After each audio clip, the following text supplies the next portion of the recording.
আজকে অনেক দিন ধরে গাছে পানি দিতে হইতেছে না, তো আমার এখানে একটু কাজের চাপ বেশি। তো এই কারণে গাছে পানি দিতে পারতেছি না, প্রায় 3-4 দিন হয়ে যাবে গাছে পানি দিতে পারতেছি না। তো আমার কপিলরে বললাম আজকে আমি কাজ করতে পারবো না বাইরে, এখানে আমি গাছে পানি দিতে হবো, নয়তো গাছটি সমস্যা হয়ে যাবো। তো কপিল বলতেছে ঠিক আছে, সমস্যা নেই, তুই গাছে পানি দে। তো আমি গাছে পানি দিতে, তো এখান দিয়ে আমি কমলা গাছ লাগাইছিলাম। তো কমলাটি এখনো পাকে নাই, আরও 2-3 দিন গেলে আশা করি পাকবো। তো আমি দেখতেছি পাকছে কিনা, না এখনো শক্ত রয়েছে। আরও 3-4 দিন গেলে আশা করি শক্ত মানে ঠিক মতন পেকে যাবে। তো আমি একটা পেরে নিলাম, দেখি এটা কেমন লাগে।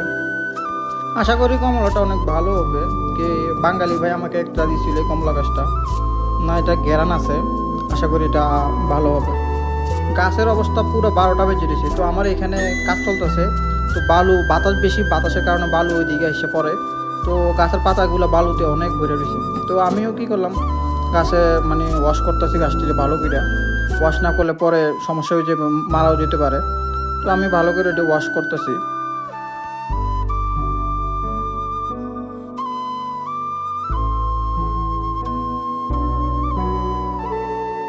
আমারও গাছটি ওয়াশ করা শেষ, এখন কমলাটা ট্রাই করব, কমলাটা কেমন।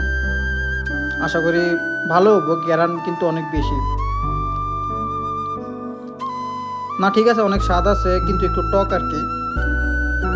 এই কমলা গাছটা আমি একটা বাঙালি ভাই থেকে কিনে আনছিলাম, তারা নার্সারি আছে, তো নার্সারি থেকে আমি এটা 50 টাকা দিয়ে কিনে আনছিলাম। বাড়ির সামনে আমার কপিল একটা সুইমিং পুল বানাইতেছে, তো উপরে একটা সুইমিং পুল আছে। তো আমি কপিলকে বললাম এটা কি সুইমিং পুল হবো উপরটার মতন? না উপরটার মতন না, নিচে আর একটা সুন্দর মতন এটা হইবো। তো আশা করি এটা ভালো হবো। তো পুরো ভিডিওটা আমি আপনাদেরকে শেয়ার করবো পরে, আমাকে সবাই সাপোর্ট করবেন।